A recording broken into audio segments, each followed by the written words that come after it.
And there has been an almost unprecedented volume of reference to Nigeria's 1999 Constitution ever since the Supreme Court ordered state governors to stop tampering with funding for the administration of Nigeria's 774 local government councils. One of the contrasting arguments being pushed is that the delivering of the ruling, the Apex Court ignored the fact that Nigeria is a federalist state made up of only two tiers of government, namely the federal and the subnational.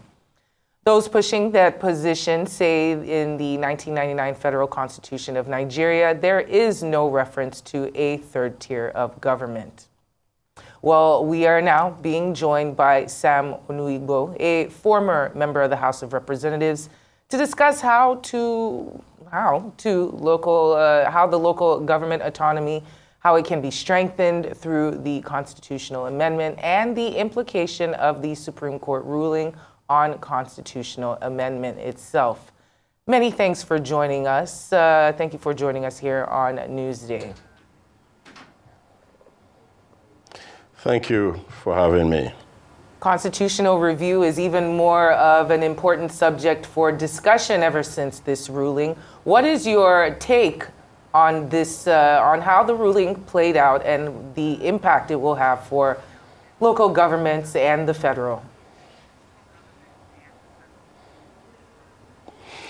Thank you very much indeed. My position is not different from that of most Nigerians, that this is a very, very important judgment by the Supreme Court, because you can tell by the celebration and general acceptance by Nigerians. So my position is that of happiness that this has come, even though it has taken us nearly a quarter of a century to start attempting to strengthen our administrative systems. So it's a very positive development, and it has the potential to strengthen administration at the grassroots level and to encourage the people at the grassroots, particularly youths, to be part of the system, contest for councillorship elections, and contribute their own. And by extension also reduce restiveness and, of course, the crime that is associated with people being idle. So it's a great, great positive development for our democratic process. Well, but there are a few voices that do not agree with this ruling. For instance, former governor of Delta State, Mr. James Ibori, says the ruling is a setback for true federalism, adding that it contravenes sections 162, subsection 3 of the 1999 Constitution. So what are your thoughts on his opinion? Well, just like you said, there's been a flurry of opinions, voices, and all that. He's entitled to his opinion. However, what's he talking about, a setback? When the people who are supposed to be beneficiaries of the existence of a local government system guaranteed by Section 7 of the Constitution, when they were not benefiting from it.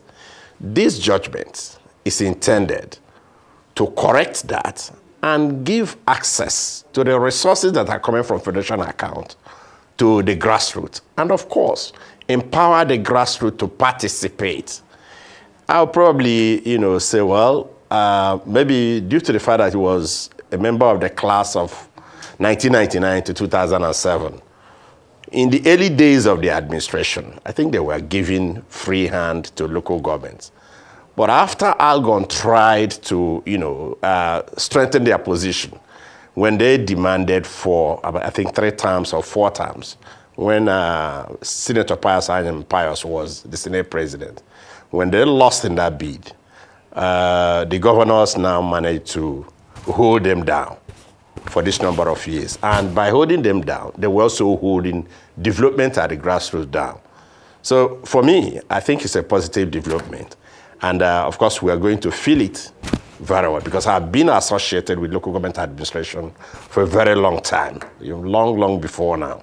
And I know that access to the grassroots, supporting and working with the grassroots, has the potential to bring about positive development in the rural areas? There are, of course, lots of criticisms to this rule, namely that now that the funds will be going directly to local government chairmen, etc., one would expect that they would embark on these grassroots efforts, as you discussed, and maybe be a little closer to the people in order to help. But knowing how human nature evolves around money or power, it seems that others feel like these chairmen and councillors might embark on some spending sprees. They might funnel those funds for their own personal use and just loot pretty much just continue looting. What are your thoughts on this? Well, we are human beings, so we're entitled to some kind of feeling, perceptions, and all that. However, it's important for us to note that we have tried the other system for a quarter of a century, and it did not serve us well. Now it is important that we move to the grassroots and empower them. However, you do not begin now to say who is going to loot and who is not going to loot. There are two clear distinctions here. For the people at the state level, maybe the chief executive, the governor, the deputy, they have immunity. But the local government chairman and the councillors do not have immunity. And if truly we get into a system where maybe INEC begins to conduct election is no longer an announcement by the state governor, where they write up the list with the State Independent Electoral Commission and go get those ones to announce these people have been elected, when indeed they were appointed. And through the appointment, they now come to administer money coming directly from Federation account. So if we get INEC to conduct the election and have people truly elected, and the people now know that they owe their position, their occupation of certain offices to the power of the thumbs of the people at the grassroots, of course, the people at the grassroots will attempt to make them accountable. Again, they do not have immunity. So if there's an abuse, if there's looting or whatever, then the EFCs and other agencies are there to really go after such individuals. So we should not, because of the fear that, oh, perhaps there will be some looting, and then we hold down the entire nation and stall our own progress. I think it's important that we let these people free. And that's what the Supreme Court did. And I think let me say most people are really in agreement with the Supreme Court. So what impact do you expect this ruling to have on ongoing efforts to amend the Constitution, seeing as it seems this ruling contravenes some part of the existing laws? Well, even before the ruling came, recall that the National Assembly had set out, to amend certain sections of the Constitution, something like Section 124, subsection 4, of the Constitution that talks about some agencies within the state that have access to consolidated funds. And State Independent Electoral Commission is listed there. And the essence of that amendment is to remove State Independent Electoral Commission from, dramatizing what they do, which they call election to office of, the local government and chairman, to remove them from there and also delete them from Section 197 of the Constitution. Now, if it becomes clear that elections are going to be conducted in a manner that is free, fair, and credible to elect people who are truly answerable, accountable to the masses, I see the amendment they're likely to make to strengthen this position and perhaps get INEC to be properly empowered. For us in the Ninth Assembly, we took a step further in when we were enacting the Electoral Act 2022, which I was lucky to serve on the Joint Technical Committee of the National Assembly, where I represented the Southeast. In Section 150, subsection 3, we provided that, and it's there in the Act, that if you are conducting your elections at the local government, that it has to be in compliance with the Electoral Act. I know that has not been done, but that indicates that there's been a hunger for this to be corrected.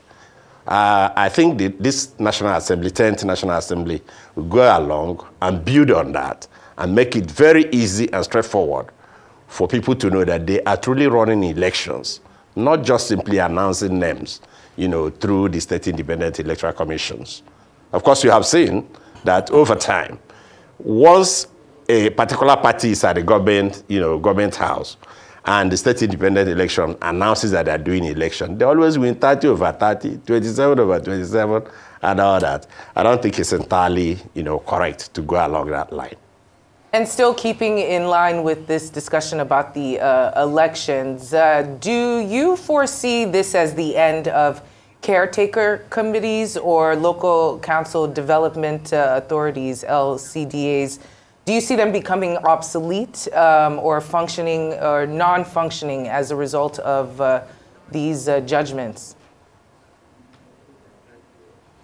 Well, I would approach this, your question, from the angle of the caretaker committees. I think the Supreme Court is explicit in its judgments that this is illegal. And again, I have taken a position on this matter over a period of time. I do not see a situation where we would now continue with the caretaker committee. But for the development centers, I see states that already have that, maybe like a state like Lagos State. They can still get the money. If the money gets to the local government, if they already have development centers, they can use it as an extension of the existing local governments and make sure that they get the funds. Once the funds goes directly to the local government council, there'll be an administrative structure or system that can help them to extend that money to the development centers. But for the states that do not have that, of course, the money will be used within the local government that are so designated. Because you see, the 774 local governments, in actual fact, are supposed to be centers of development for the entire nation. But you can see what we have experienced in nearly 25 years. So this is a positive development. And of course, that's why most people, you corrected that there are voices that are saying, well, it's not right. But let me say, that's why most Nigerians are truly, truly happy with the Supreme Court. And then also grateful to Mr. President that he did not maybe try to interfere with the decisions of the Supreme Court. So it's a positive development, in my view. Now, I'd like us to talk about other measures, that can be taken to strengthen local government autonomy. I know that former Vice President of Nigeria, Atiku Abubakar, says that fiscal autonomy to the local governments should not be limited to revenues from the Federation account alone, but it should also apply to internally generated revenue from the respective local government authorities.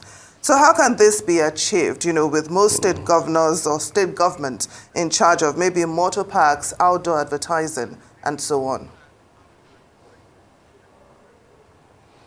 Well, that's precisely what we're talking about. In some states, the state chief executive or the state governments go to local governments to do markets, do culverts, and do bridges, and work contracts for those things. And that's not what they should be doing, actually.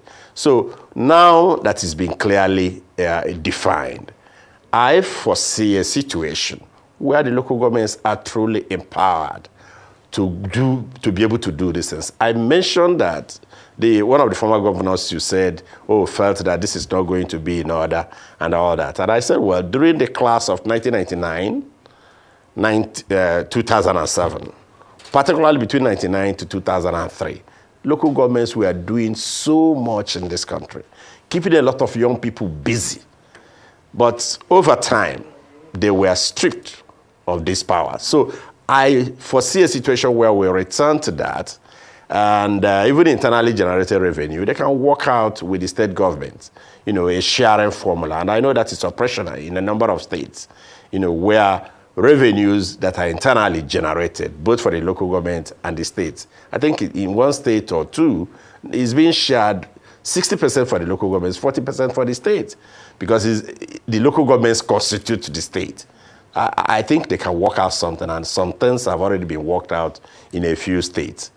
So we can extend the autonomy to financial and administrative autonomy. And speaking of that financial autonomy, which is, of course, one of the biggest arguments for this judgment, it can be easily made, it seems that they're saying that the local government councils can be easily made to account for whatever misappropriation of funds might take place or are allocated to them. But if the government officials on both the state and federal side are never usually held accountable for their pilfering of funds or inappropriations of spending, what's the guarantee that the grassroots individuals, the local everyday individuals, will be able to do so for those in the local government? Well, I think I've talked about the guarantee when I tried to address this the first time you asked a similar question. And part of that guarantee is the fact that the local government chairman and councillors, they have no immunity. The governor and the deputy have immunity. The president and his vice have immunity. So the local government chairman and his councillors, they do not enjoy any immunity in the 1999 Constitution as amended. So they are going to be held accountable. But the other thing that I would like us to perhaps look at is the fact that, you know, you learn from your mistakes. For nearly a quarter of a century, I think the people were not really part of the system, and it seemed like they were docile in what was going on in their own neighborhood, or that they were strangers to what was going on in their own neighborhood, because even the local government chairman, so-called local government chairman, I'm using the word so-called because they were not entirely in charge, you know, of what they were doing. In 2003, I remember our own local government chairman would award contract for electricity within communities, you know, do some roads, markets, and all that. But in the last few years, the local government chairman would just sit down and maybe get what they give to them. They either call it security vote or impressed. And that was all. So I foresee a change, a positive change, a positive development to engage the grassroots, create employment, and reduce insecurity. Well, Honorable Sam Onuigbo, former House of Reps member, thank you so much for joining us on Newsday.